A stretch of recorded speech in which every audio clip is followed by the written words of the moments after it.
Joshua, chapter 1. After the death of Moses, the servant of God, God spoke to Joshua, Moses' assistant. Moses, my servant, is dead. Get going.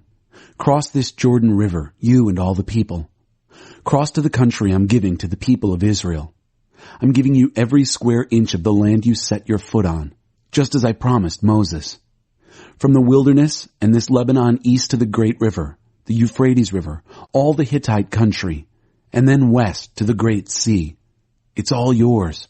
All your life, no one will be able to hold out against you.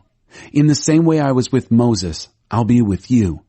I won't give up on you. I won't leave you. Strength, courage. You are going to lead this people to inherit the land that I promised to give their ancestors. Give it everything you have, heart and soul. Make sure you carry out the revelation that Moses commanded you, every bit of it.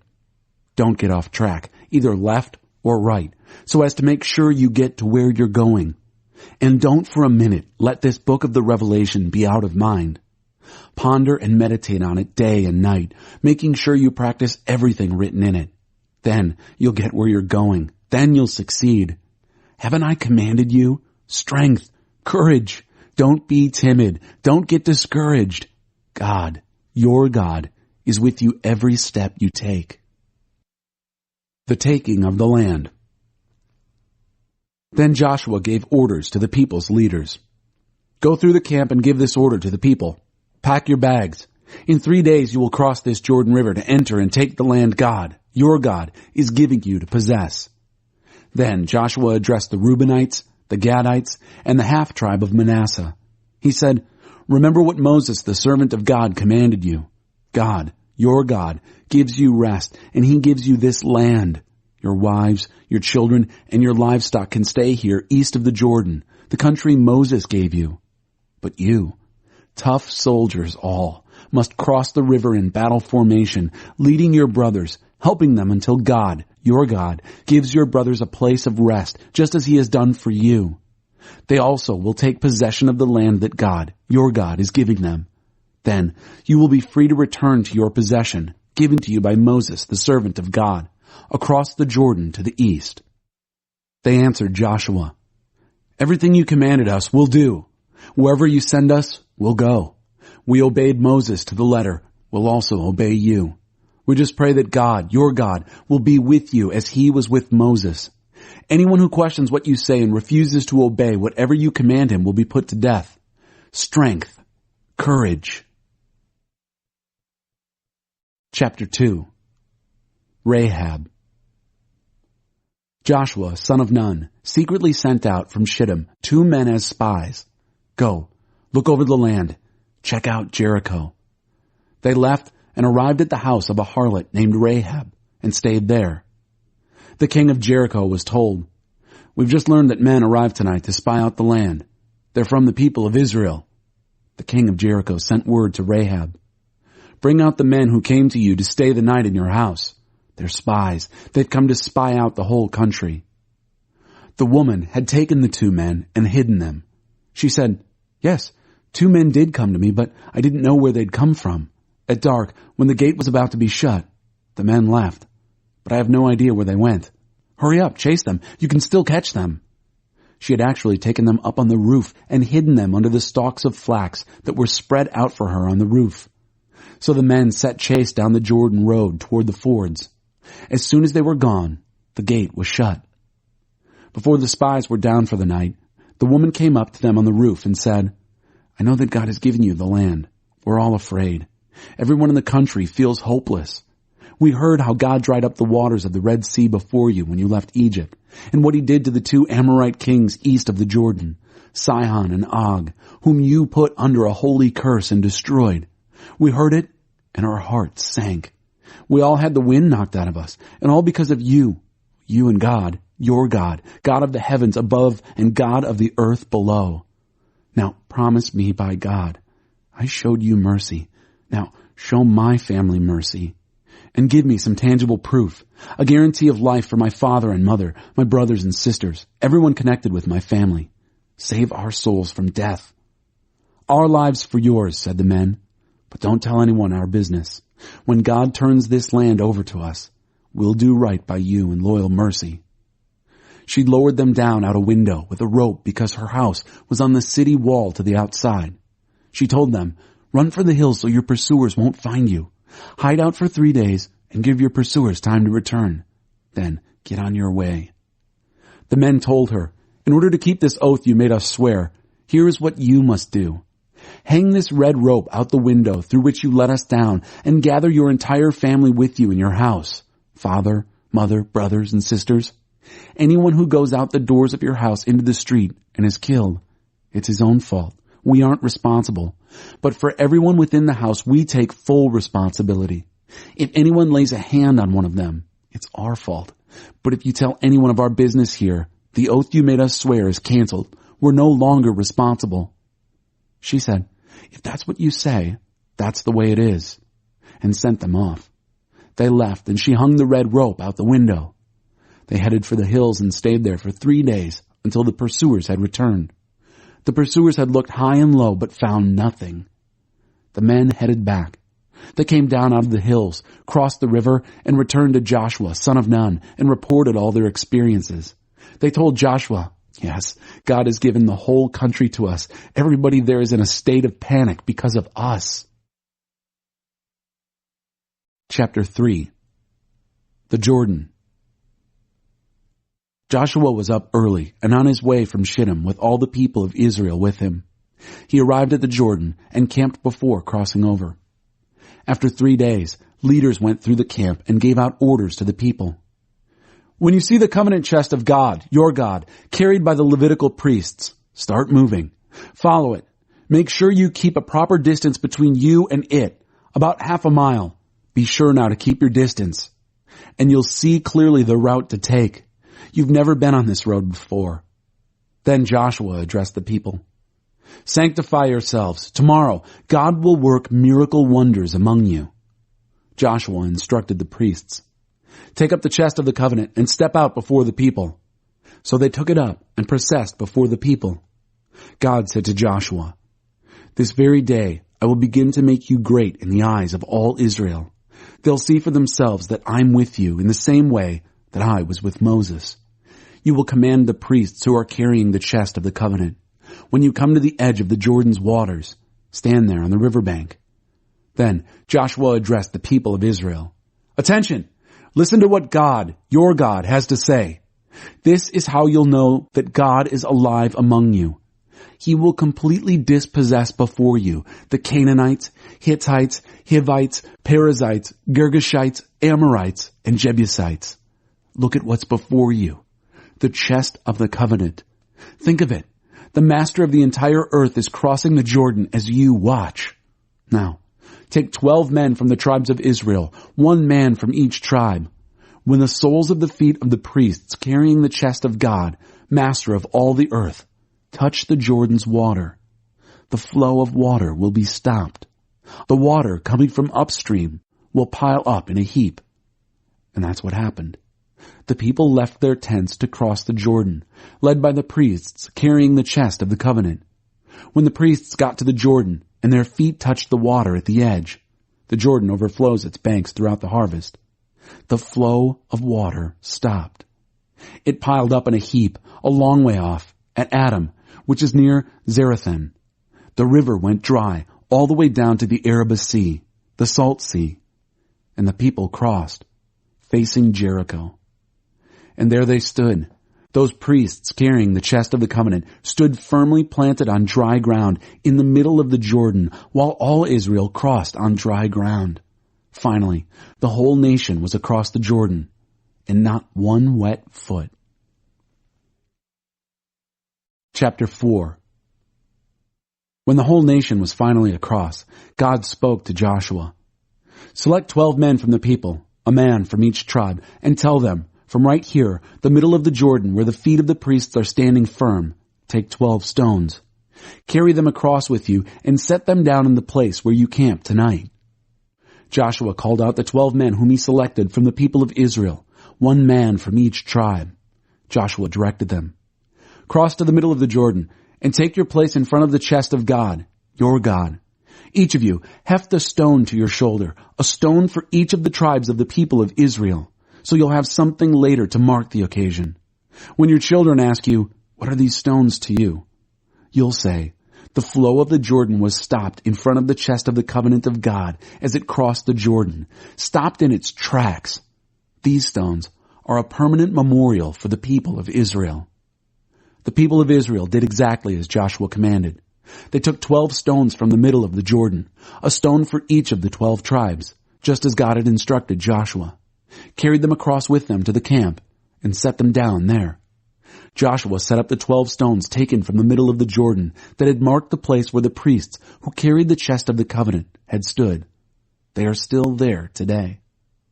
The priests carrying the chest continued standing in the middle of the Jordan until everything God had instructed Joshua to tell the people to do was done, confirming what Moses had instructed Joshua.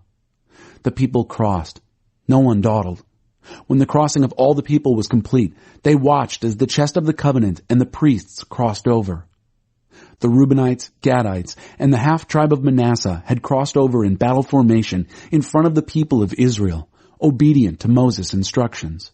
All told, about 40,000 armed soldiers crossed over before God to the plains of Jericho, ready for battle.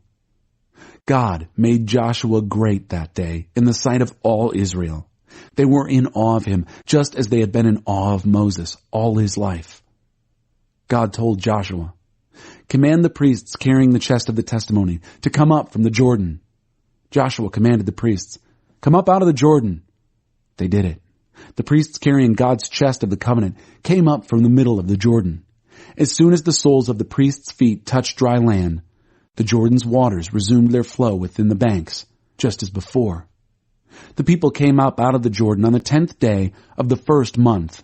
They set up camp at the Gilgal, the circle, to the east of Jericho. Joshua erected a monument at the Gilgal, using the 12 stones that they had taken from the Jordan. And then he told the people of Israel, in the days to come, when your children ask their fathers, what are these stones doing here? Tell your children this. Israel crossed over this Jordan on dry ground.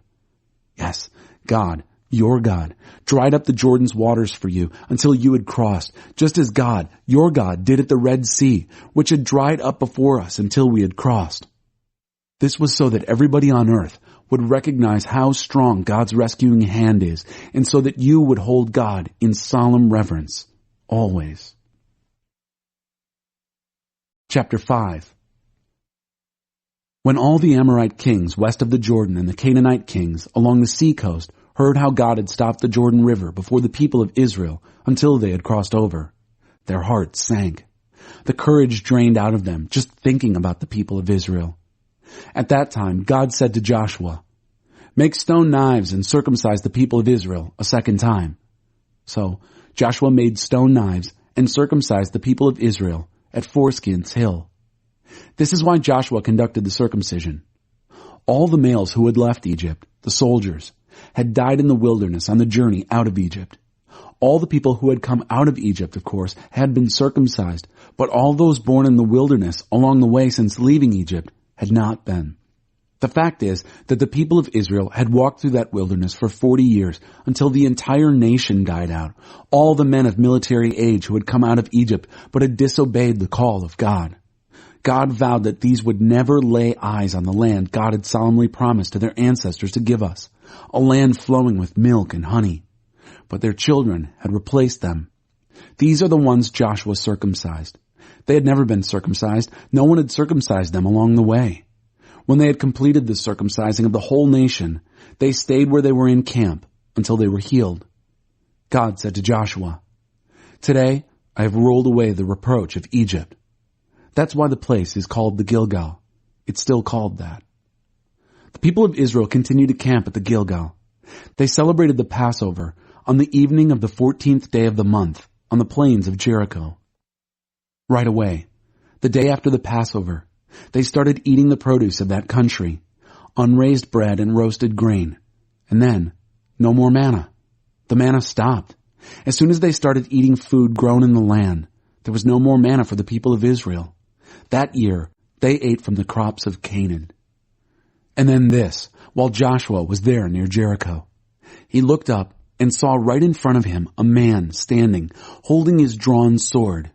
Joshua stepped up to him and said, "Whose side are you on, ours or our enemies?" He said, "Neither. I'm commander of God's army. I've just arrived." Joshua fell face to the ground and worshipped. He asked, "What orders does my master have for his servant?" God's army commander ordered Joshua, "Take your sandals off your feet. The place you are standing is holy." Joshua did it. Chapter 6. Jericho. Jericho was shut up tight as a drum because of the people of Israel. No one going in, no one coming out. God spoke to Joshua, "Look sharp now. I've already given Jericho to you, along with its king and its crack troops. Here's what you are to do. March around the city, all your soldiers. Circle the city once. Repeat this for 6 days. Have 7 priests carry 7 ram's horn trumpets in front of the chest.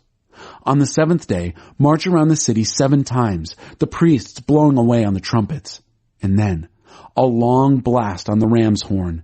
When you hear that, all the people are to shout at the top of their lungs. The city wall will collapse at once. All the people are to enter, every man straight on in." So Joshua, son of Nun, called the priests and told them, "Take up the chest of the covenant. 7 priests are to carry 7 ram's horn trumpets leading God's chest." Then he told the people, "Set out, march around the city. Have the armed guard march before the chest of God." And it happened. Joshua spoke, the people moved. 7 priests with their 7 ram's horn trumpets set out before God. They blew the trumpets, leading God's chest of the covenant. The armed guard marched ahead of the trumpet-blowing priests. The rear guard was marching after the chest, marching and blowing their trumpets.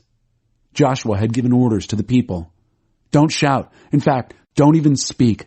Not so much as a whisper until you hear me say, 'Shout.' Then shout away." He sent the chest of God on its way around the city. It circled once, came back to camp, and stayed for the night. Joshua was up early the next morning, and the priests took up the chest of God. The 7 priests, carrying the 7 ram's horn trumpets, marched before the chest of God, marching and blowing the trumpets, with the armed guard marching before and the rear guard marching after, marching and blowing of trumpets. On the 2nd day, they again circled the city once and returned to camp. They did this 6 days. When the 7th day came, they got up early and marched around the city this same way, but 7 times. Yes, this day they circled the city 7 times. On the 7th time around, the priests blew the trumpets, and Joshua signaled the people, "Shout! God has given you the city. The city and everything in it is under a holy curse and offered up to God. Except for Rahab the harlot, she is to live, she and everyone in her house with her, because she hid the agents we sent. As for you, watch yourselves in the city under holy curse. Be careful that you don't covet anything in it and take something that's cursed, endangering the camp of Israel with the curse and making trouble for everyone. All silver and gold, all vessels of bronze and iron are holy to God. Put them in God's treasury." The priests blew the trumpets. When the people heard the blast of the trumpets, they gave a thunderclap shout. The wall fell at once. The people rushed straight into the city and took it. They put everything in the city under the holy curse, killing man and woman, young and old, ox and sheep and donkey. Joshua ordered the 2 men who had spied out the land. "Enter the house of the harlot and rescue the woman and everyone connected with her, just as you promised her." So the young spies went in and brought out Rahab, her father, mother, and brothers, everyone connected with her. They got the whole family out and gave them a place outside the camp of Israel. But they burned down the city and everything in it, except for the gold and silver and the bronze and iron vessels. All that they put in the treasury of God's house. But Joshua let Rahab the harlot live. Rahab and her father's household and everyone connected to her.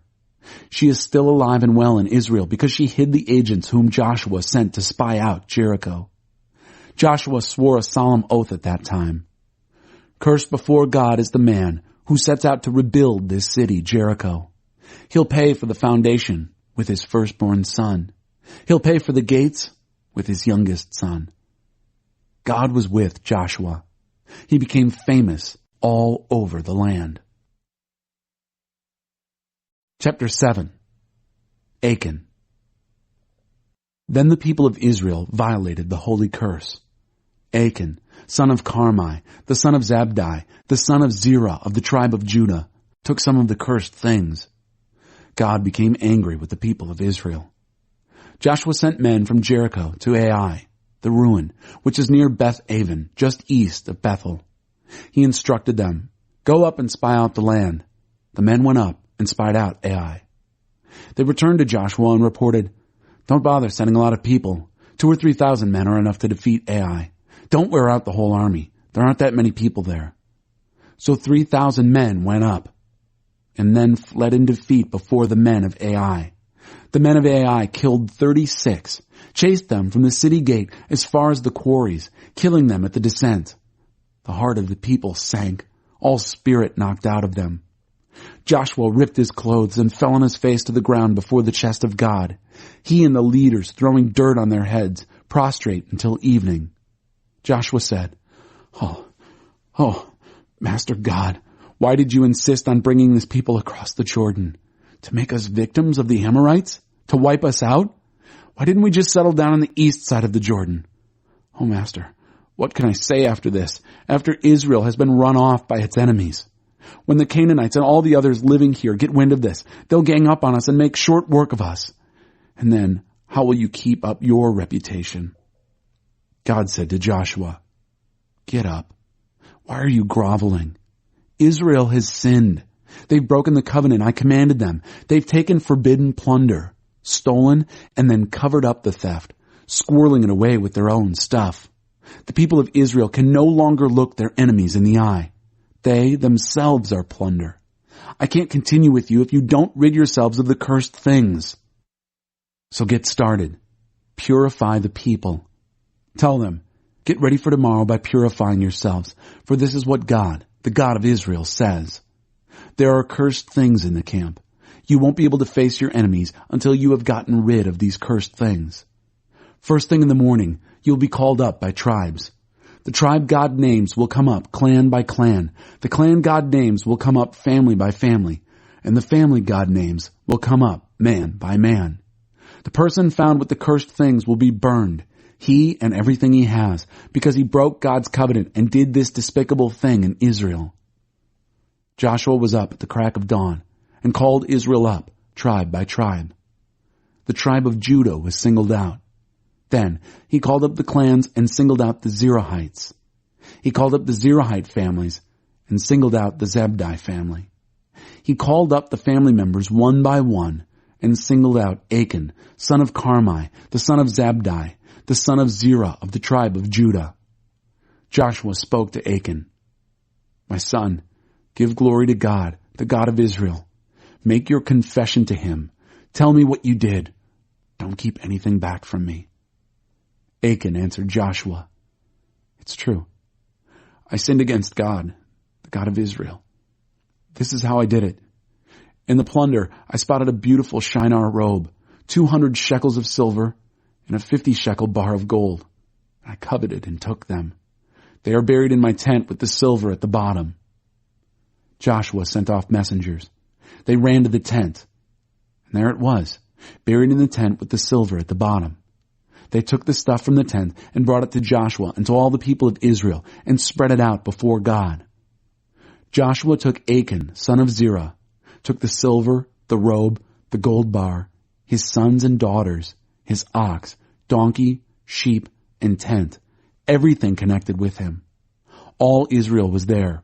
They led them off to the valley of Achor, Trouble Valley. Joshua said, "Why have you troubled us? God will now trouble you today." And all Israel stoned him, burned him with fire, and stoned him with stones. They piled a huge pile of stones over him. It's still there. Only then did God turn from his hot anger. That's how the place came to be called Trouble Valley, right up to the present time. Chapter 8. Ai.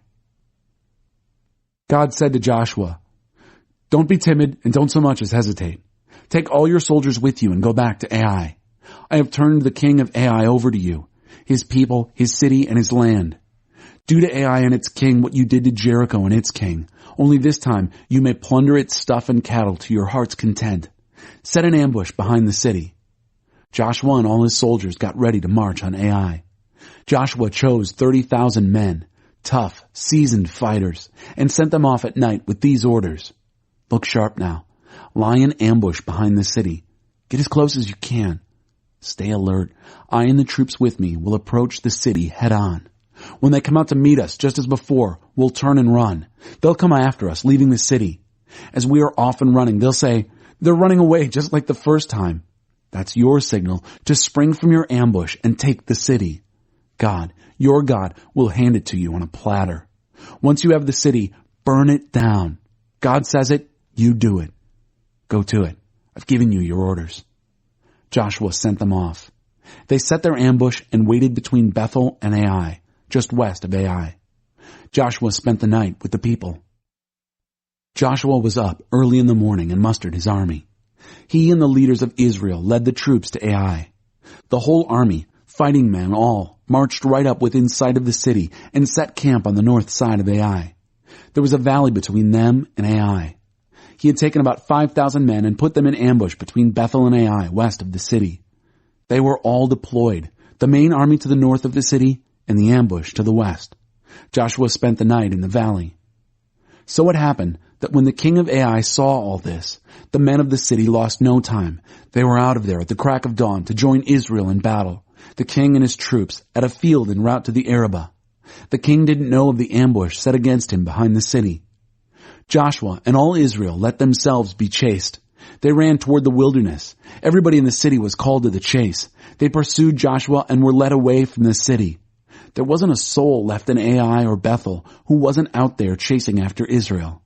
The city was left empty and undefended as they were chasing Israel down. Then God spoke to Joshua. "Stretch out the javelin in your hand toward Ai. I'm giving it to you." Joshua stretched out the javelin in his hand toward Ai. At the signal, the men in ambush sprang to their feet, ran to the city, took it, and quickly had it up in flames. The men of Ai looked back and, saw the city going up in smoke. They found themselves trapped with nowhere to run. The army on the run toward the wilderness did an about-face. Joshua and all Israel, seeing that the ambush had taken the city, saw it going up in smoke, turned and attacked the men of Ai. Then the men in the ambush poured out of the city. The men of Ai were caught in the middle with Israelites on both sides, a real massacre. And not a single survivor. Except for the king of Ai, they took him alive and brought him to Joshua. When it was all over, Israel had killed everyone in Ai, whether in the fields or in the wilderness where they had chased them. When the killing was complete, the Israelites returned to Ai and completed the devastation. The death toll that day came to 12,000 men and women, everyone in Ai. Joshua didn't lower his outstretched javelin until the sacred destruction of Ai and all its people was completed. Israel did get to take the livestock and loot left in the city. God's instructions to Joshua allowed for that. Joshua burned Ai to the ground. A heap of nothing forever. A no place. Go see for yourself. He hanged the king of Ai from a tree. At evening, with the sun going down, Joshua ordered the corpse cut down. They dumped it at the entrance to the city and piled it high with stones. You can go see that also. Then Joshua built an altar to the God of Israel on Mount Ebal. He built it following the instructions of Moses, the servant of God, to the people of Israel and written in the book of the Revelation of Moses, an altar of whole stones that hadn't been chiseled or shaped by an iron tool. On it, they offered to God whole burnt offerings and sacrificed peace offerings. He also wrote out a copy of the Revelation of Moses on the stones. He wrote it with the people of Israel looking on. All Israel was there, foreigners and citizens alike, with their elders, officers, and judges, standing on opposite sides of the chest, facing the Levitical priests who carry God's covenant chest. Half of the people stood with their backs to Mount Gerizim, and half with their backs to Mount Ebal, to bless the people of Israel, just as Moses, the servant of God, had instructed earlier. After that, he read out everything written in the Revelation, the blessing and the curse, everything in the book of the Revelation. There wasn't a word of all that Moses commanded that Joshua didn't read to the entire congregation, men, women, children, and foreigners who had been with them on the journey. Chapter 9. Gibeon. All the kings west of the Jordan, in the hills and foothills, and along the Mediterranean sea coast north toward Lebanon, the Hittites, Amorites, Canaanites, Perizzites, Hivites, Girgashites, and Jebusites, got the news. They came together in a coalition to fight against Joshua and Israel under a single command. The people of Gibeon heard what Joshua had done to Jericho and Ai and cooked up a ruse. They posed as travelers, their donkeys loaded with patched sacks and mended wineskins, threadbare sandals on their feet, tattered clothes on their bodies, nothing but dry crusts and crumbs for food. They came to Joshua at Gilgal and spoke to the men of Israel. "We've come from a far-off country. Make a covenant with us." The men of Israel said to these Hivites, "How do we know you aren't local people? How could we then make a covenant with you?" They said to Joshua, "We'll be your servants." Joshua said, "Who are you now? Where did you come from?" They said, "From a far-off country, very far away. Your servants came because we'd heard such great things about God, your God, all those things he did in Egypt. And the 2 Amorite kings across the Jordan, King Sihon of Heshbon and King Og of Bashan, who ruled in Ashtaroth. Our leaders and everybody else in our country told us, 'Pack up some food for the road and go meet them. Tell them, we're your servants. Make a covenant with us.' This bread was warm from the oven when we packed it and left to come and see you. Now look at it, crusts and crumbs. And our cracked and mended wineskins, good as new when we filled them. And our clothes and sandals, in tatters from the long, hard traveling." The men of Israel looked them over and accepted the evidence, but they didn't ask God about it. So Joshua made peace with them and formalized it with a covenant to guarantee their lives. The leaders of the congregation swore to it. And then, 3 days after making this covenant, they learned that they were next-door neighbors who had been living there all along. The people of Israel broke camp and set out. 3 days later, they reached their towns, Gibeon, Kephirah, Beeroth, and Kiriath-Jearim. But the people of Israel didn't attack them. The leaders of the congregation had given their word before the God of Israel. But the congregation was up in arms over their leaders. The leaders were united in their response to the congregation. "We promised them in the presence of the God of Israel, we can't lay a hand on them now. But we can do this. We will let them live so we don't get blamed for breaking our promise." Then the leaders continued, "We'll let them live, but they will be woodcutters and water carriers for the entire congregation." And that's what happened. The leaders' promise was kept. But Joshua called the Gibeonites together and said, "Why did you lie to us, telling us we live far, far away from you, when you're our next-door neighbors? For that, you are cursed. From now on, it's menial labor for you, woodcutters and water carriers for the house of my God." They answered Joshua, "We got the message loud and clear that God, your God, commanded through his servant Moses to give you the whole country and destroy everyone living in it. We were terrified because of you. That's why we did this. That's it. We're at your mercy. Whatever you decide is right for us, do it." And that's what they did. Joshua delivered them from the power of the people of Israel, so they didn't kill them. But he made them woodcutters and water carriers for the congregation and for the altar of God at the place God chooses. They still are. Chapter 10. The 5 Kings. It wasn't long before my master Zedek, king of Jerusalem, heard that Joshua had taken Ai and destroyed it and its king under a holy curse, just as he had done to Jericho and its king. He also learned that the people of Gibeon had come to terms with Israel and were living as neighbors. He and his people were alarmed. Gibeon was a big city, as big as any with a king and bigger than Ai, and all its men were seasoned fighters. Adoni-Zedek, king of Jerusalem, sent word to Hohem, king of Hebron, Piram, king of Jarmuth, Jaffa, king of Lachish, and Deber, king of Eglon. "Come and help me. Let's attack Gibeon. They've joined up with Joshua and the people of Israel." So the 5 Amorite, western, kings, the king of Jerusalem, the king of Hebron, the king of Jarmuth, the king of Lachish, and the king of Eglon, combined their armies and set out to attack Gibeon. The men of Gibeon sent word to Joshua, camped at Gilgal. "Don't let us down now. Come up here quickly. Save us. Help us. All the Amorite kings who live up in the hills have ganged up on us." So Joshua set out from Gilgal, his whole army with him, all those tough soldiers. God told him, "Don't give them a second thought. I've put them under your thumb. Not one of them will stand up to you." Joshua marched all night from Gilgal and took them by total surprise. God threw them into total confusion before Israel, a major victory at Gibeon. Israel chased them along the ridge to Beth Horon and fought them all the way down to Azekah and Makkedah. As they ran from the people of Israel down from the Beth Horon ridge and all the way to Azekah, God pitched huge stones on them out of the sky, and many died. More died from the hailstones than the people of Israel killed with the sword. The day God gave the Amorites up to Israel, Joshua spoke to God with all Israel listening. "Stop, sun, over Gibeon. Halt, moon, over Ajalon Valley." And sun stopped. Moon stood stock still until he defeated his enemies. You can find this written in the book of Jasher. The sun stopped in its tracks in mid-sky, just sat there all day. There's never been a day like that before or since. God took orders from a human voice. Truly, God fought for Israel.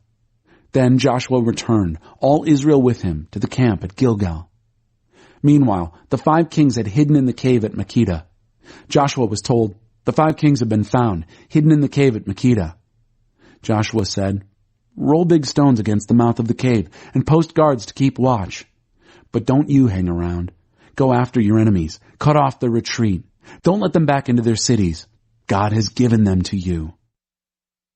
Joshua and the people of Israel then finished them off. Total devastation. Only a few got away to the fortified towns. The whole army then returned intact to the camp and to Joshua at Makkedah. There was no criticism that day from the people of Israel.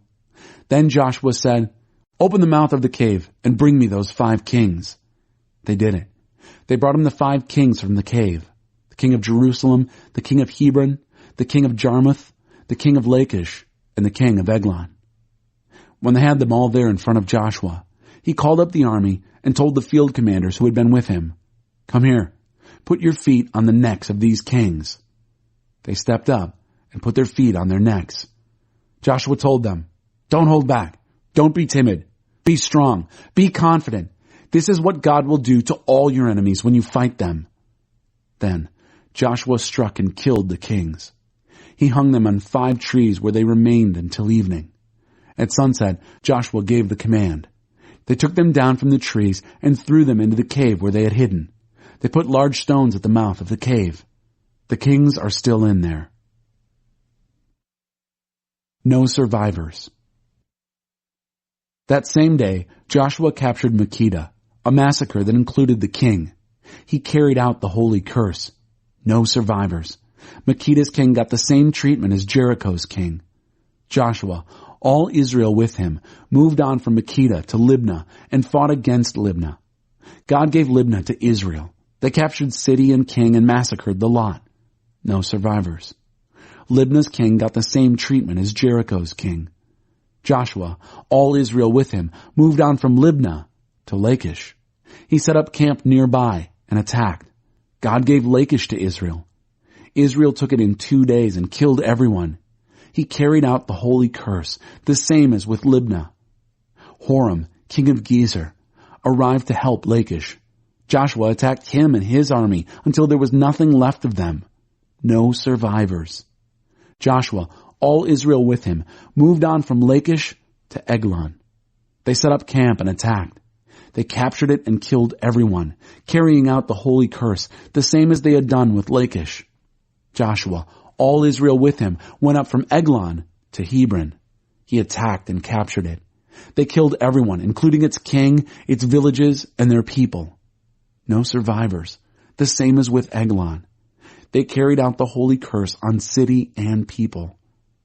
Then Joshua, all Israel with him, turned toward Debir and attacked it. He captured it, its king, and its villages. They killed everyone. They put everyone and everything under the holy curse. No survivors. Debir and its king got the same treatment as Hebron and its king, and Libnah and its king. Joshua took the whole country, hills, desert, foothills, and mountain slopes, including all kings. He left no survivors. He carried out the holy curse on everything that breathed, just as God, the God of Israel, had commanded. Joshua's conquests stretched from Kadesh Barnea to Gaza and from the entire region of Goshen to Gibeon. Joshua took all these kings and their lands in a single campaign because God, the God of Israel, fought for Israel. Then Joshua, all Israel with him, went back to the camp at Gilgal. Chapter 11. When Jabin, king of Hazor, heard of all this, he sent word to Jobab, king of Madon, to the king of Shimron, to the king of Akshaph, to all the kings in the northern mountains, to the kings in the valley south of Kinnereth, to the kings in the western foothills, and Naphoth Dor, to the Canaanites both east and west, to the Amorites, Hittites, Perizzites, and Jebusites in the hill country, and to the Hivites below Hermon in the region of Mizpah. They came out in full force, all their troops massed together, a huge army, in number like sand on an ocean beach, to say nothing of all the horses and chariots. All these kings met and set up camp together at the waters of Merom, ready to fight against Israel. God said to Joshua, "Don't worry about them. This time tomorrow, I'll hand them over to Israel, all dead. You'll hamstring their horses. You'll set fire to their chariots." Joshua, his entire army with him, took them by surprise, falling on them at the waters of Merom. God gave them to Israel, who struck and chased them all the way to Greater Sidon, to Misrephoth-Maim, and then to the valley of Mizpah on the east. No survivors. Joshua treated them following God's instructions. He hamstrung their horses. He burned up their chariots. Then Joshua came back and took Hazor, killing its king. Early on, Hazor had been head of all these kingdoms. They killed every person there, carrying out the holy curse. Not a breath of life left anywhere. Then he burned down Hazor. Joshua captured and massacred all the royal towns with their kings, the holy curse commanded by Moses, the servant of God. But Israel didn't burn the cities that were built on mounds, except for Hazor. Joshua did burn down Hazor. The people of Israel plundered all the loot, including the cattle, from these towns for themselves. But they killed the people. Total destruction. They left nothing human that breathed. Just as God commanded his servant Moses, so Moses commanded Joshua, and Joshua did it. He didn't leave incomplete one thing that God had commanded Moses. Joshua took the whole country, the mountains, the southern desert, all of Goshen, the foothills, the valley, the Arabah, and the Israel mountains with their foothills, from Mount Halak, which towers over the region of Seir, all the way to Baal Gad in the valley of Lebanon in the shadows of Mount Hermon. He captured their kings and then killed them. Joshua fought against these kings for a long time. Not one town made peace with the people of Israel, with the one exception of the Hivites who lived in Gibeon. Israel fought and took all the rest. It was God's idea that they all would stubbornly fight the Israelites so he could put them under the holy curse without mercy. That way, he could destroy them just as God had commanded Moses. Joshua came out at that time also to root out the Anakim from the hills, from Hebron, from Debir, from Anab, from the mountains of Judah, from the mountains of Israel. Joshua carried out the holy curse on them in their cities. No Anakim were left in the land of the people of Israel, except in Gaza, Gath, and Ashdod. There were a few left there. Joshua took the whole region. He did everything that God had told Moses. Then he parceled it out as an inheritance to Israel according to their tribes. And Israel had rest from war. Chapter 12. The Defeated Kings. These are the kings that the people of Israel defeated and whose land they took on the east of the Jordan, from the Arnon Gorge to Mount Hermon, with the whole eastern side of the Arabah Valley. Sihon, king of the Amorites, who reigned from Heshbon. His rule extended from Aroer, which sits at the edge of the Arnon Gorge, from the middle of the gorge and over half of Gilead to the gorge of the Jabbok River, which is the border of the Ammonites. His rule included the eastern Arabah Valley, from the Sea of Kinnereth to the Arabah Sea, the Salt Sea, eastward toward Beth Jeshimoth, and southward to the slopes of Pisgah.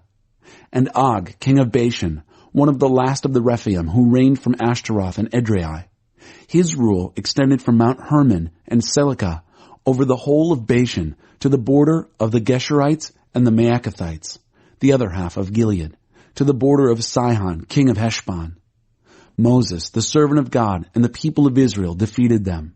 And Moses, the servant of God, gave this land as an inheritance to the Reubenites, the Gadites, and half of the tribe of Manasseh. And these are the kings of the land that Joshua and the people of Israel defeated in the country west of the Jordan, from Baal Gad in the valley of Lebanon, south to Mount Halak, which towers over Seir. Joshua gave this land to the tribes of Israel as a possession, according to their divisions, lands in the mountains, the western foothills, in the Arabah valley, on the slopes, and in the wilderness and the Negev desert, lands on which Hittites, Amorites, and Canaanites, Perizzites, Hivites, and Jebusites had lived. The kings were the king of Jericho, 1. The king of Ai, near Bethel, 1. The king of Jerusalem, 1. The king of Hebron, 1. The king of Jarmuth, 1. The king of Lachish, 1. The king of Eglon, 1. The king of Gezer, 1. The king of Deber, 1. The king of Geder, 1. The king of Hormah, 1. The king of Arad, 1. The king of Libnah, 1. The king of Adullam, 1. The king of Makkedah, 1. The king of Bethel, 1. The king of Tepuah, 1. The king of Hepher, 1.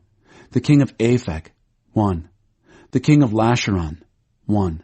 The king of Madon, 1. The king of Hazar, 1. The king of Shimron Meron, 1. The king of Akshaph, 1. The king of Taanach, 1. The king of Megiddo, 1. The king of Kedesh, 1. The king of Jokneam in Carmel, 1. The king of Dor, Naphoth Dor, 1. The king of Goyim in Gilgal, 1. The king of Tirzah, 1. A total of 31 kings. Chapter 13. The receiving of the land. When Joshua had reached a venerable age, God said to him, "You've had a good, long life, but there's a lot of land still to be taken. This is the land that remains. All the districts of the Philistines and Geshurites, the land from the Shihor River east of Egypt to the border of Ekron up north, Canaanite country. There were 5 Philistine tyrants in Gaza, in Ashdod, in Ashkelon, in Gath, in Ekron. Also the Avim from the south, all the Canaanite land from Arah belonging to the Sidonians, to Aphek at the Amorite border, the country of the Gebalites. All Lebanon eastward from Baal Gad in the shadow of Mount Hermon to the entrance of Hamath. All who live in the mountains from Lebanon to Misrephoth Maim. All the Sidonians. I myself will drive them out before the people of Israel. All you have to do is allot this land to Israel as an inheritance, as I have instructed you. Do it now. Allot this land as an inheritance to the 9 tribes and the half-tribe of Manasseh. Land east of the Jordan. The other half-tribe of Manasseh, with the Reubenites and Gadites, had been given their inheritance by Moses on the other side of the Jordan eastward. Moses, the servant of God, gave it to them. This land extended from Aroer at the edge of the Arnon Gorge and the city in the middle of the valley, taking in the entire tableland of Medeba as far as Dibon, and all the towns of Sihon, king of the Amorites, who ruled from Heshbon, and out to the border of the Ammonites. It also included Gilead, the country of the people of Gesher and Maacah, all of Mount Hermon, and all Bashan as far as Salikah, the whole kingdom of Og and Bashan, who reigned in Ashtaroth and Edrei. He was one of the last survivors of the Rephaim. Moses had defeated them and taken their land. The people of Israel never did drive out the Geshurites and the Maacathites. They're still there, living in Israel. Levi was the only tribe that did not receive an inheritance.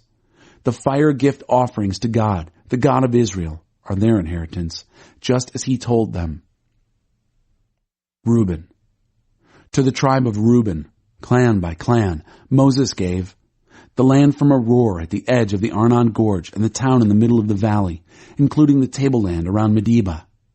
Heshbon, on the tableland with all its towns, Dibon, Bamoth Baal, Beth Baal Meon, Jahaz, Kedemoth, Mephaath, Kiriathaim, Sibmah, Zereth Shahar, on Valley Mountain, Beth Peor, the slopes of Pisgah, Beth Jeshemoth, and all the cities of the tableland, the whole kingdom of Sihon, king of the Amorites, who ruled at Heshbon, whom Moses put to death along with the princes of Midian, Evi, Rechem, Zur, Hur, and Reba, who lived in that country, all puppets of Sihon. In addition to those killed in battle, Balaam, son of Beor, the soothsayer, was put to death by the people of Israel. The boundary for the Reubenites was the bank of the Jordan River. This was the inheritance of the Reubenites, their villages and cities, according to their clans. Gad. To the tribe of Gad, clan by clan, Moses gave the territory of Jazer and all the towns of Gilead and half the Ammonite country as far as Aroer near Reba, the land from Heshbon to Ramoth Mizpah and Betonim, and from Mahanaim to the region of Debir. In the valley, Beth Haram, Beth Nimrah, Succoth, and Zaphon, with the rest of the kingdom of Sihon, king of Heshbon, the east side of the Jordan, north to the end of the Sea of Kinnereth. This was the inheritance of the Gadites, their cities and villages, clan by clan. Half-tribe of Manasseh. To the half-tribe of Manasseh, clan by clan, Moses gave the land stretching out from Mahanaim, all of Bashan, which is the entire kingdom of Og, king of Bashan, and all the settlements of Jair and Bashan, 60 towns in all. Half of Gilead with Ashtaroth and Edrei, the royal cities of Og and Bashan, belonged to the descendants of Machir, a son of Manasseh, in other words, the half-tribe of the children of Machir, for their clans. This is the inheritance that Moses gave out when he was on the plains of Moab, across the Jordan, east of Jericho. But Moses gave no inheritance to the tribe of Levi. God, the God of Israel, is their inheritance, just as he told them. Chapter 14. Land west of the Jordan. Here are the inheritance allotments that the people of Israel received in the land of Canaan. Eleazar the priest, Joshua son of Nun, and the heads of the family clans made the allotments. Each inheritance was assigned by lot to the 9.5 tribes, just as God had commanded Moses. Moses had given the 2.5 tribes their inheritance east of the Jordan, but hadn't given an inheritance to the Levites, as he had to the others. Because the sons of Joseph had become 2 tribes, Manasseh and Ephraim, they gave no allotment to the Levites. But they did give them cities to live in with pasture rights for their flocks and herds. The people of Israel followed through exactly as God had commanded Moses. They apportioned the land. Caleb. The people of Judah came to Joshua at Gilgal. Caleb, son of Jephunneh, the Kenizzite, spoke. You'll remember what God said to Moses, the man of God, concerning you and me back at Kadesh Barnea. I was 40 years old when Moses, the servant of God, sent me from Kadesh Barnea to spy out the land. And I brought back an honest and accurate report. My companions who went with me discouraged the people, but I stuck to my guns, totally with God, my God. That was the day that Moses solemnly promised. The land on which your feet have walked will be your inheritance, you and your children's forever. Yes, you have lived totally for God. Now look at me. God has kept me alive as he promised. It is now 45 years since God spoke this word to Moses, years in which Israel wandered in the wilderness. And here I am today, 85 years old. I am as strong as I was the day Moses sent me out. I'm as strong as ever in battle, whether coming or going. So give me this hill country that God promised me. You yourself heard the report, that the Anakim were there with their great fortress cities. If God goes with me, I will drive them out, just as God said. Joshua blessed him. He gave Hebron to Caleb, son of Jephunneh, as an inheritance. Hebron belongs to Caleb, son of Jephunneh, the Kenizzite, still today, because he gave himself totally to God, the God of Israel. The name of Hebron used to be Kiriath Arba, named after Arba, the greatest man among the Anakim, and the land had rest from war. Chapter 15. Judah. The lot for the people of Judah, their clans, extended south to the border of Edom, to the wilderness of Zin in the extreme south. The southern border ran from the tip of the Salt Sea south to the tongue. It ran southward from Scorpion's Pass, went around Zin, and just south of Kadesh Barnea. Then it ran past Hezron, ascended to Adar, and curved around to Karka. From there, it passed along to Asmon, came out at the brook of Egypt, ending at the sea. This is the southern boundary.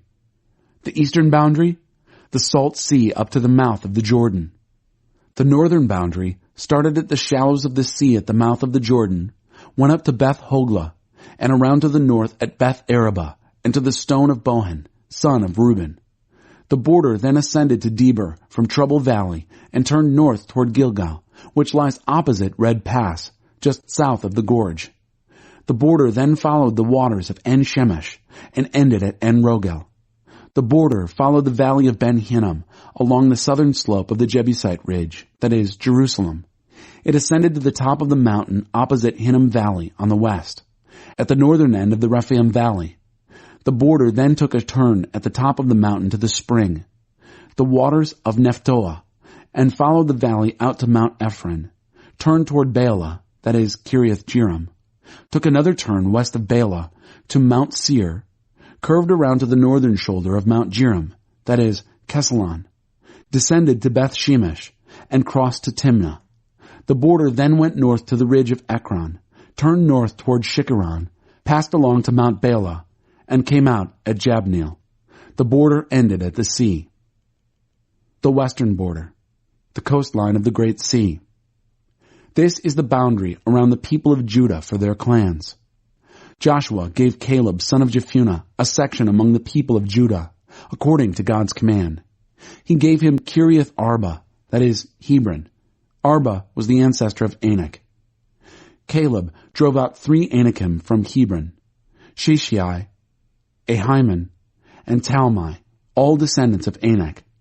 He marched up from there against the people of Debir. Debir used to be called Kiriath Sepher. Caleb said, "Whoever attacks Kiriath Sepher and takes it, I'll give my daughter Aksa to him as his wife." Othniel, son of Kenaz, Caleb's brother, took it. So Caleb gave him his daughter Aksa as his wife.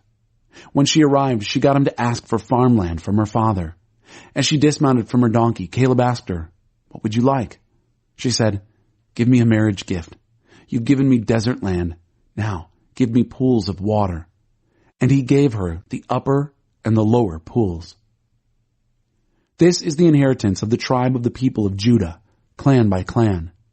The southern towns of the tribe of Judah in the Negev were near the boundary of Edom: Kabzeel, Eder, Jagur, Kaina, Dimonah, Adadah, Kedesh, Hazor, Ithnan, Ziph, Telam, Bealoth, Hazar Hadattah, Kiriath Hezron, that is, Hazor, Anam, Shema, Moladah, Hazar Gaddah, Heshmon, Beth Pelet, Hazar Shual, Beersheba, Bisiothia, Baalah, Ayam, Ezem, Eltolad, Kisel, Hormah, Ziklag, Madmenah, Sansannah, Lebaoth, Shillim, Ain, and Rimmon, a total of 29 towns and their villages.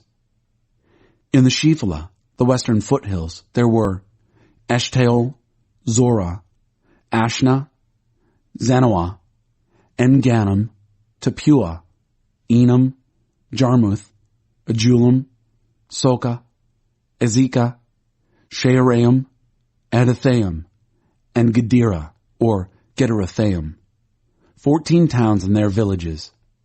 Zenon, Hadashah, Migdal-Gad, Dilian, Mitzpah, Joktheel, Lachish, Bozkath, Eglon, Caban, Lamas, Kitlish, Gederath, Beth Dagon, Naamah, and Makkedah, 16 towns and their villages. Libnah, Ether, Ashan, Iftah, Ashna, Nezib, Keilah, Aksib, and Marisha, 9 towns and their villages. Ekron with its towns and villages. From Ekron, west to the sea, all that bordered Ashdod with its villages. Ashdod with its towns and villages. Gaza with its towns and villages all the way to the brook of Egypt. The great sea is the western border. In the hill country, Shamer, Jadar, Soko, Dana, Kiriath-Sana, that is, Deber, Anab, Eshtemoh, Anim, Goshen, Holon, and Gilo, 11 towns and their villages. Arab, Duma, Eshan, Janam, Beth Tappuah, Aphekah, Humta, Kiriath Arba, that is, Hebron, and Zior, 9 towns and their villages. Maon, Carmel, Ziph, Judah, Jezreel, Jokdeam, Zanoah, Cam, Gibeah, and Timnah, 10 towns and their villages. Halhol, Beth Zur, Gedor, Meerath, Beth Anath, and Eltekon, 6 towns and their villages. Kiriath Baal, that is, Kiriath Jearim, and Reba, 2 towns and their villages. In the wilderness, Beth Araba, Middin, Sikakah, Nibshan, the city of salt, and En-Gedi, 6 towns and their villages. The people of Judah couldn't get rid of the Jebusites who lived in Jerusalem. The Jebusites stayed put, living alongside the people of Judah. They are still living there in Jerusalem. Chapter 16. Joseph. The lot for the people of Joseph went from the Jordan near Jericho, east of the spring of Jericho, north through the desert mountains to Bethel. It went on from Bethel, that is, Luz, to the territory of the Archites, in Adaroth. It then descended westward to the territory of the Japhletites, to the region of lower Beth Horon, and on to Gezer, ending at the sea. This is the region from which the people of Joseph, Manasseh and Ephraim, got their inheritance. Ephraim's territory by clans. The boundary of their inheritance went from Adaroth Adar in the east to upper Beth Horon, and then west to the sea. From Mikmetheth on the north, it turned eastward to Taanath Shiloh and passed along, still eastward, to Janoah. The border then descended from Janoah to Adaroth and Naarah. It touched Jericho and came out at the Jordan. From Tappuah, the border went westward to the brook Cana and ended at the sea. This was the inheritance of the tribe of Ephraim by clans, including the city set aside for Ephraim within the inheritance of Manasseh, all those towns and their villages. But they didn't get rid of the Canaanites who were living in Gezer. Canaanites are still living among the people of Ephraim, but they are made to do forced labor. Chapter 17. This is the lot that fell to the people of Manasseh, Joseph's firstborn. Gilead and Bashan had already been given to Machir, Manasseh's firstborn and father of Gilead, because he was an outstanding fighter. So the lot that follows went to the rest of the people of Manasseh and their clans, the clans of Abiezer, Helek, Asriel, Shechem, Hepher, and Shemida. These are the male descendants of Manasseh, son of Joseph, by their clans. Zelophehad, son of Hepher, the son of Gilead, the son of Machir, the son of Manasseh, had no sons, only daughters. Their names were Mahlah, Noah, Hoglah, Milcah, and Tirzah. They went to Eleazar the priest, Joshua son of Nun, and the leaders and said, God commanded Moses to give us an inheritance among our kinsmen. And Joshua did it. He gave them, as God commanded, an inheritance amid their father's brothers. Manasseh's lot came to 10 portions, in addition to the land of Gilead and Bashan on the other side of the Jordan, because Manasseh's daughters got an inheritance along with his sons.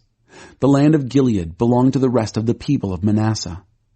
The boundary of Manasseh went from Asher all the way to Mikmetheth, just opposite Shechem, then ran southward to the people living at En-Tappuah. The land of Tappuah belonged to Manasseh, but Tappuah itself on the border of Manasseh belonged to the Ephraimites. The boundary continued south to the brook Cana. The cities there belonged to Ephraim, although they lay among the cities of Manasseh. The boundary of Manasseh ran north of the brook and ended at the sea. The land to the south belonged to Ephraim, the land to the north to Manasseh. With the sea as their western border, they meet Asher on the north and Issachar on the east. Within Issachar and Asher, Manasseh also held Beth Shan, Ibleam, and the people of Dor, Endor, Taanach, and Megiddo, together with their villages. And the third in the list is Naphoth. The people of Manasseh never were able to take over these towns. The Canaanites wouldn't budge. But later, when the Israelites got stronger, they put the Canaanites to forced labor. But they never did get rid of them. The people of Joseph spoke to Joshua. Why did you give us just one allotment, one solitary share? There are a lot of us, and growing. God has extravagantly blessed us. Joshua responded, Since there are so many of you, and you find the hill country of Ephraim too confining, climb into the forest and clear ground there for yourselves, in the land of the Perizzites and the Rephaim. But the people of Joseph said, There's not enough hill country for us, and the Canaanites who live down in the plain, both those in Beth-shan and its villages, and in the valley of Jezreel, have iron chariots.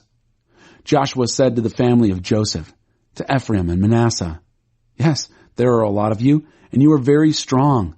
One lot is not enough for you. You also get the hill country. It's nothing but trees now, but you will clear the land and make it your own from one end to the other.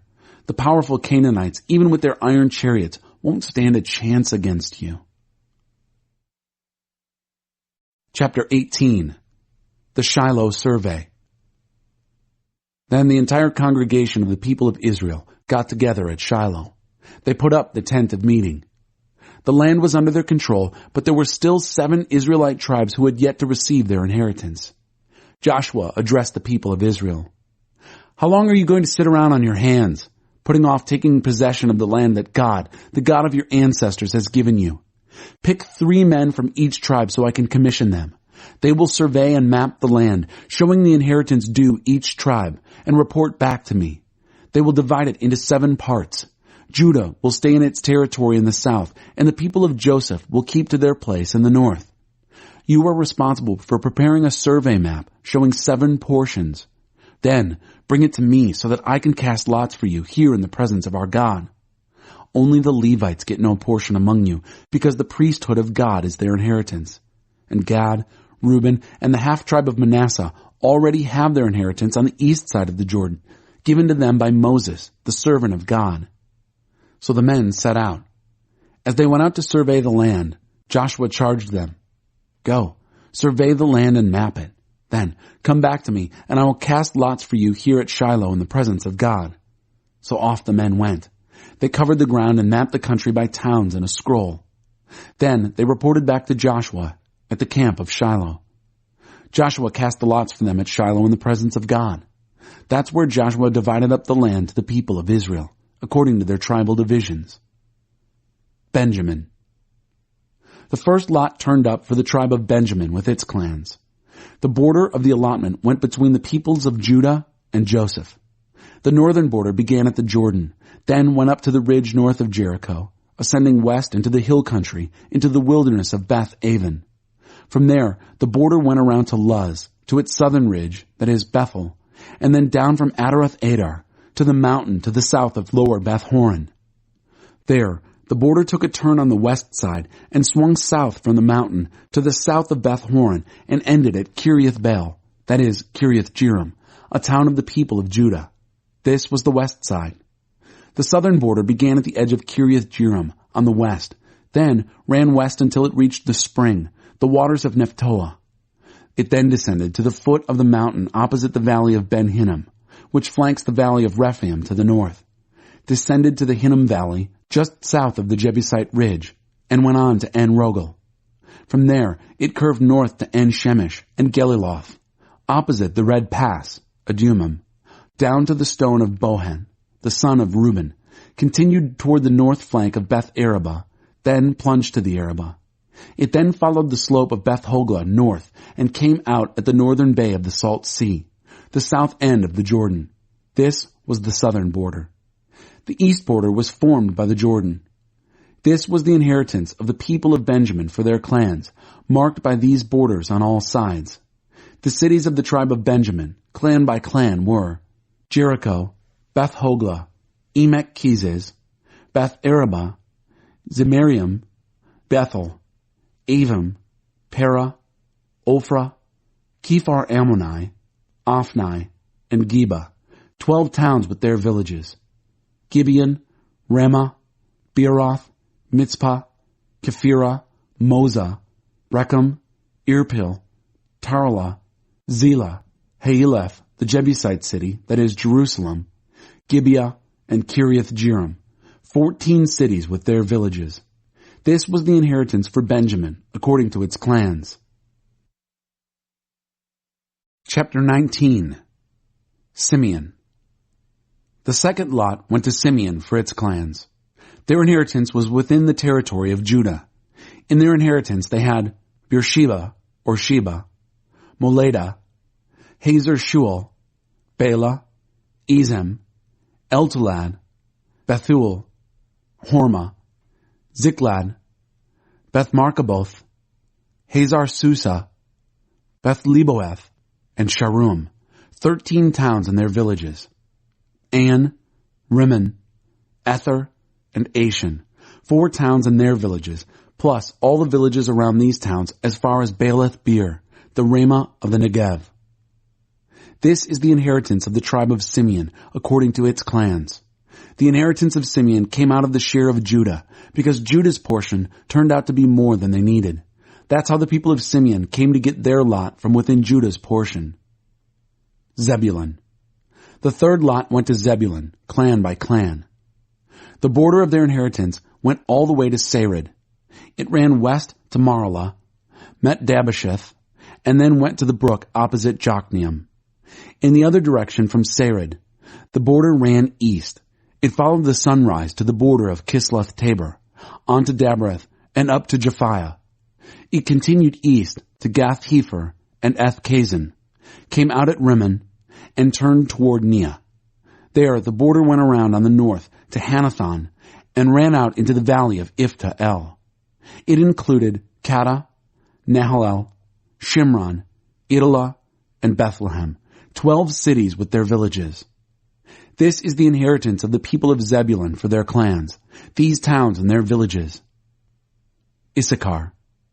The fourth lot went to Issachar, clan by clan. Their territory included Jezreel, Kesuloth, Shunem, Hapharaim, Shihon, Anahareth, Rabbith, Kishion, Ebez, Remoth, En-Ganim, En-Hada, and Beth-Pazez.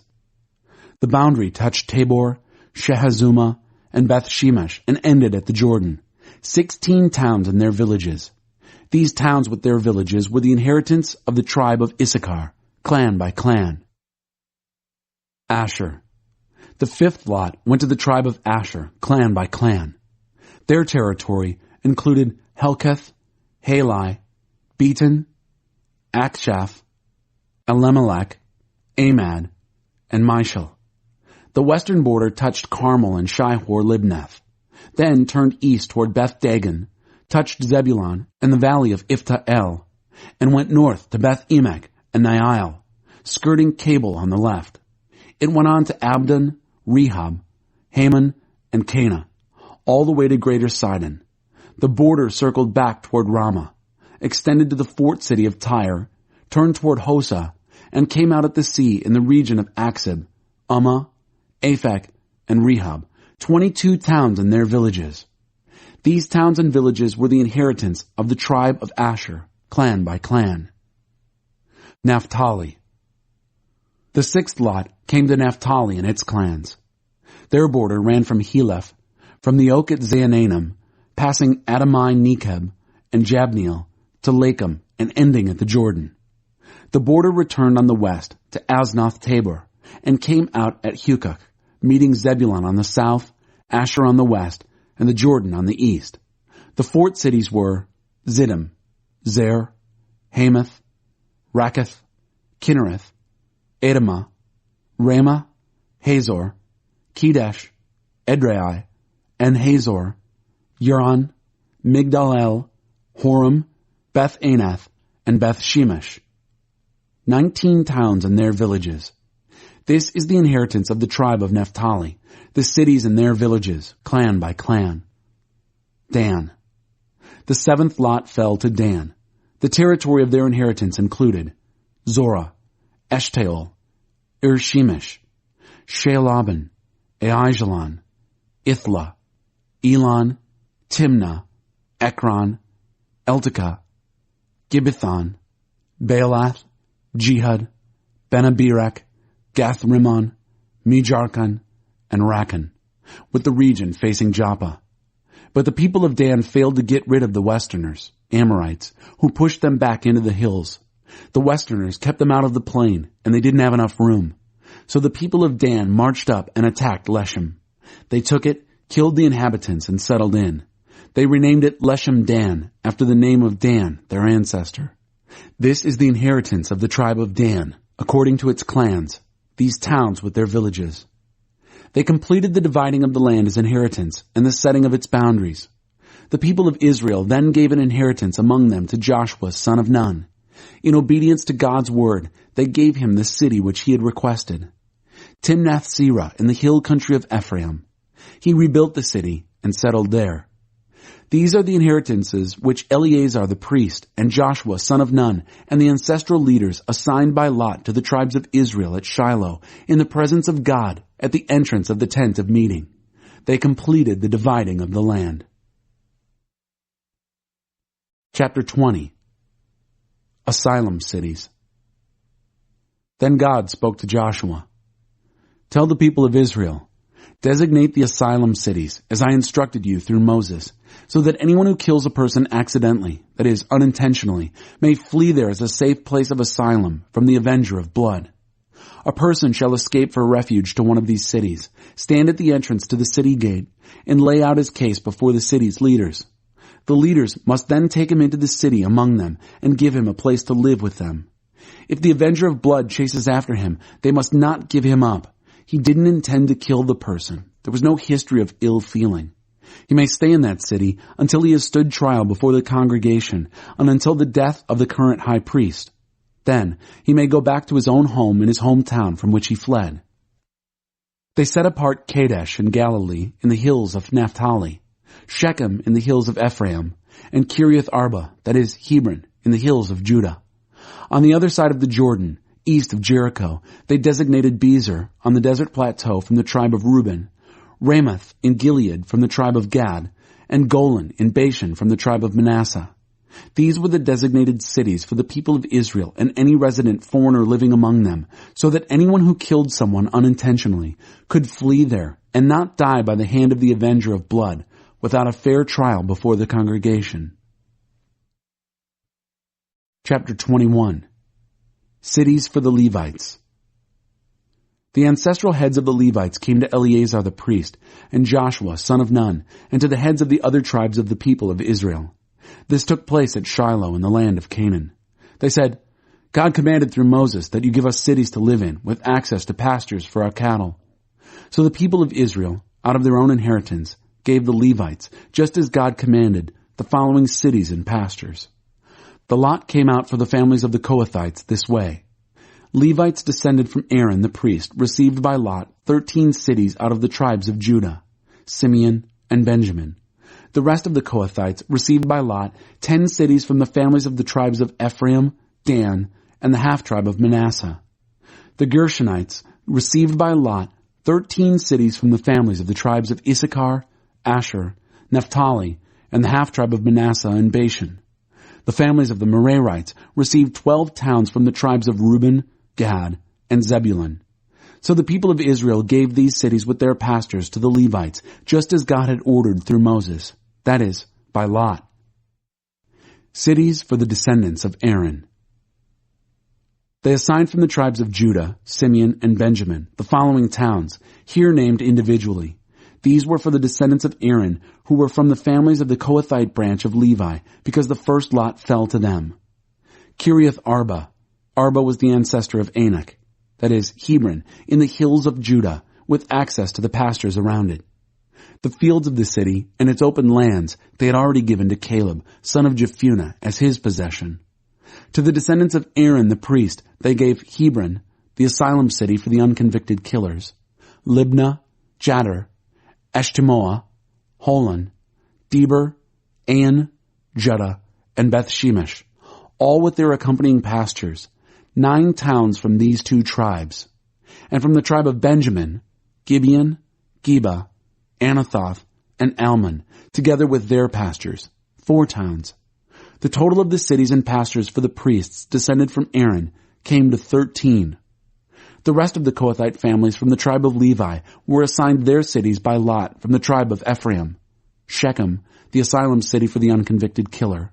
In the hills of Ephraim, Gezer, Kibzaim, and Beth-horon with their pastures, 4 towns. From the tribe of Dan they received Eltekeh, Gibbethon, Aijalon, and Gath-rimmon, all with their pastures, 4 towns. And from the half-tribe of Manasseh they received Taanach and Gath-rimmon with their pastures, 2 towns. All told, 10 cities with their pastures went to the remaining Kohathite families. The Gershonite families of the tribe of Levi were given from the half-tribe of Manasseh, Golan and Bashan, an asylum city for the unconvicted killer, and Eshterah with their pastures, 2 cities. And from the tribe of Issachar, Kishion, Debereth, Jarmuth, and En-Ganim with their pastures, 4 towns. From the tribe of Asher, Mishal, Abdon, Helkath, and Rehob with their pastures, 4 towns. From the tribe of Naphtali, Kedesh and Galilee, an asylum city for the unconvicted killer, Hamath-dor and Kartan with their pastures, 3 towns. For the Gershonites and their families, 13 towns with their pastures. The Merari families, the remaining Levites, were given from the tribe of Zebulun, Jokneam, Karta, Dimnah, and Nahalal with their pastures, 4 cities. From the tribe of Reuben, Bezer, Jahaz, Kedemoth, and Mephiath with their pastures, 4 towns. From the tribe of Gad, Ramoth and Gilead, an asylum city for the unconvicted killer, Mahanaim, Heshbon, and Jazer with their pastures, a total of 4 towns. All these towns were assigned by lot to the Merarites, the remaining Levites, 12 towns. The Levites held 48 towns with their accompanying pastors within the territory of the people of Israel. Each of these towns had pastors surrounding it. This was the case for all these towns. And so God gave Israel the entire land that he had solemnly vowed to give to their ancestors. They took possession of it and made themselves at home in it.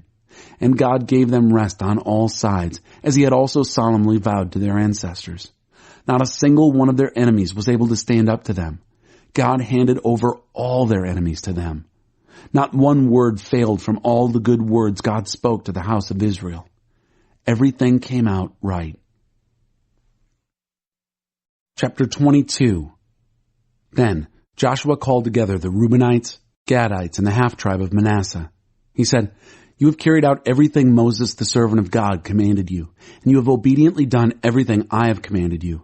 All this time and right down to this very day, you have not abandoned your brothers. You've shouldered the task laid on you by God, your God. And now God, your God, has given rest to your brothers just as he promised them. You're now free to go back to your homes, the country of your inheritance that Moses, the servant of God, gave you on the other side of the Jordan. Only this, be vigilant in keeping the commandment and the revelation that Moses, the servant of God, laid on you. Love God, your God. Walk in all his ways. Do what he's commanded. Embrace him. Serve him with everything you are and have." Then Joshua blessed them and sent them on their way. They went home. To the half-tribe of Manasseh, Moses had assigned a share in Bashan. To the other half, Joshua assigned land with their brothers west of the Jordan. When Joshua sent them off to their homes, he blessed them. He said, "Go home. You're going home rich. Great herds of cattle, silver and gold, bronze and iron, huge piles of clothing. Share the wealth with your friends and families, all this plunder from your enemies." The Reubenites, Gadites, and the half-tribe of Manasseh left the people of Israel at Shiloh in the land of Canaan to return to Gilead, the land of their possession, which they had taken under the command of Moses as ordered by God. They arrived at Geliloth on the Jordan, touching on Canaanite land. There, the Reubenites, Gadites, and the half-tribe of Manasseh built an altar on the banks of the Jordan, a huge altar. The people of Israel heard of it. "What's this? The Reubenites, Gadites, and the half-tribe of Manasseh have built an altar facing the land of Canaan at Geliloth on the Jordan, across from the people of Israel." When the people of Israel heard this, the entire congregation mustered at Shiloh to go to war against them. They sent Phinehas, son of Eleazar the priest, to the Reubenites, Gadites, and the half-tribe of Manasseh, that is, to the land of Gilead. Accompanying him were 10 chiefs, one chief for each of the 10 tribes, each the head of his ancestral family. They represented the military divisions of Israel. They went to the Reubenites, Gadites, and the half-tribe of Manasseh and spoke to them. The entire congregation of God wants to know, what is this violation against the God of Israel that you have committed, turning your back on God and building your own altar, a blatant act of rebellion against God? Wasn't the crime of Peor enough for us? Why, to this day we aren't rid of it, still living with the fallout of the plague on the congregation of God. Look at you, turning your back on God. If you rebel against God today, tomorrow he'll vent his anger on all of us, the entire congregation of Israel. If you think the land of your possession isn't holy enough, but somehow contaminated, come back over to God's possession, where God's dwelling is set up, and take your land there. But don't rebel against God. And don't rebel against us by building your own altar, apart from the altar of our God. When Achan, son of Zerah, violated the holy curse, didn't anger fall on the whole congregation of Israel? He wasn't the only one to die for his sin. The Reubenites, Gadites, and the half-tribe of Manasseh replied to the heads of the tribes of Israel, "The God of gods is God. The God of gods is God." He knows, and he'll let Israel know if this is a rebellious betrayal of God. And if it is, don't bother saving us. If we built ourselves an altar in rebellion against God, if we did it to present on it whole burnt offerings or grain offerings, or to enact their sacrificial peace offerings, let God decide. But that's not it. We did it because we cared. We were anxious lest someday your children should say to our children, "You're not connected with God, the God of Israel. God made the Jordan a boundary between us and you. You Reubenites and Gadites have no part in God." And then your children might cause our children to quit worshiping God. So we said to ourselves, let's do something. Let's build an altar, but not for whole burnt offerings, not for sacrifices. We built this altar as a witness between us and you and our children coming after us. A witness to the altar where we worship God in his sacred dwelling with our whole burnt offerings and our sacrifices and our peace offerings. This way, your children won't be able to say to our children in the future, "You have no part in God." We said to ourselves, if anyone speaks disparagingly to us or to our children in the future, we'll say, "Look at this model of God's altar which our ancestors made. It's not for whole burnt offerings, not for sacrifices. It's a witness connecting us with you." Rebelling against or turning our backs on God is the last thing on our minds right now. We never dreamed of building an altar for whole burnt offerings or grain offerings to rival the altar of our God in front of his sacred dwelling. Phinehas the priest, all the heads of the congregation, and the heads of the military divisions of Israel, who were also with him, heard what the Reubenites, Gadites, and the half-tribe of Manasseh had to say. They were satisfied. Priest Phinehas, son of Eleazar, said to Reuben, Gad, and Manasseh, "Now we're convinced that God is present with us, since you haven't been disloyal to God in this matter. You saved the people of Israel from God's discipline." Then priest Phinehas, son of Eleazar, left the Reubenites, Gadites, and the half-tribe of Manasseh from Gilead, and with the chiefs returned to the land of Canaan to the people of Israel and gave a full report. They were pleased with the report. The people of Israel blessed God. There was no more talk of attacking and destroying the land in which the Reubenites and Gadites were living. Reuben and Gad named the altar, "A witness between us. God alone is God." Chapter 23. Joshua's charge. A long time later, after God had given Israel rest from all their surrounding enemies, and Joshua was a venerable old man, Joshua called all Israel together, elders, chiefs, judges, and officers. Then he spoke to them. "I'm an old man. I've lived a long time. You've seen everything that God has done to these nations because of you. He did it because he's God, your God. He fought for you. Stay alert. I've assigned to you by lot these nations that remain as an inheritance to your tribes. These, in addition to the nations I have already cut down, from the Jordan to the great sea in the west. God, your God, will drive them out of your path until there's nothing left of them, and you'll take over their land just as God, your God, promised you. Now, stay strong and steady. Obediently do everything written in the book of the revelation of Moses. Don't miss a detail. Don't get mixed up with the nations that are still around. Don't so much as speak the names of their gods or swear by them. And by all means, don't worship or pray to them. Hold tight to God, your God, just as you've done up to now. God has driven out superpower nations before you. And up to now, no one has been able to stand up to you. Think of it. One of you, single-handedly, putting 1,000 on the run. Because God is God, your God. Because He fights for you, just as He promised you. Now, vigilantly guard your souls. Love God, your God. Because if you wander off and start taking up with these remaining nations still among you, intermarry, say, and have other dealings with them, know for certain that God, your God, will not get rid of these nations for you. There'll be nothing but trouble to you, horsewhips on your backs and sand in your eyes, until you're the ones who will be driven out of this good land that God, your God, has given you. As you can see, I'm about to go the way we all end up going.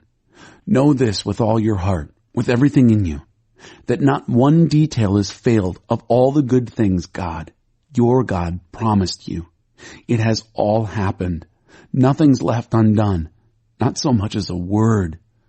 But just as sure as everything good that God, your God, has promised has come true, so also God will bring to pass every bad thing until there's nothing left of you in this good land that God has given you.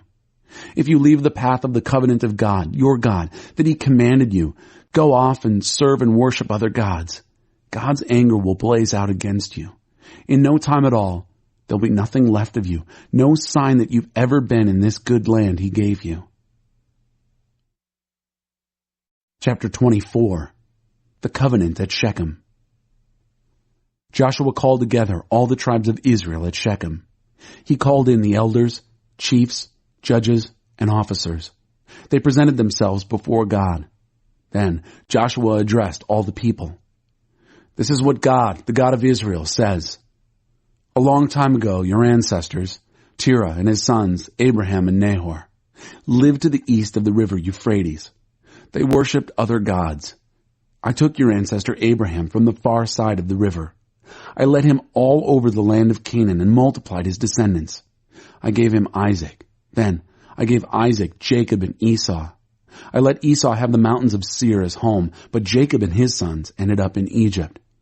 I sent Moses and Aaron. I hit Egypt hard with plagues and then led you out of there. I brought your ancestors out of Egypt. You came to the sea, the Egyptians in hot pursuit with chariots and cavalry, to the very edge of the Red Sea. Then they cried out for help to God. He put a cloud between you and the Egyptians and then let the sea loose on them. It drowned them. You watched the whole thing with your own eyes, what I did to Egypt. And then you lived in the wilderness for a long time. I brought you to the country of the Amorites, who lived east of the Jordan, and they fought you. But I fought for you, and you took their land. I destroyed them for you. Then Balak, son of Zippor, made his appearance. He was the king of Moab. He got ready to fight Israel by sending for Balaam, son of Beor, to come and curse you. But I wouldn't listen to Balaam. He ended up blessing you over and over. I saved you from him. You then crossed the Jordan and came to Jericho. The Jericho leaders ganged up on you, as well as the Amorites, Perizzites, Canaanites, Hittites, Girgashites, Hivites, and Jebusites. But I turned them over to you. I sent the hornet ahead of you. It drove out the 2 Amorite kings, did your work for you. You didn't have to do a thing, not so much as raise a finger. I handed you a land for which you did not work, towns you did not build. And here you are, now living in them and eating from vineyards and olive groves you did not plant. So now, fear God. Worship Him in total commitment. Get rid of the gods your ancestors worshipped on the far side of the river, the Euphrates, and in Egypt. You worship God. If you decide that it's a bad thing to worship God, then choose a God you'd rather serve, and do it today. Choose one of the gods your ancestors worshipped from the country beyond the river, or one of the gods of the Amorites, on whose land you're now living. As for me and my family, we'll worship God. The people answered, We'd never forsake God, never. We'd never leave God to worship other gods. God is our God. He brought up our ancestors from Egypt and from slave conditions.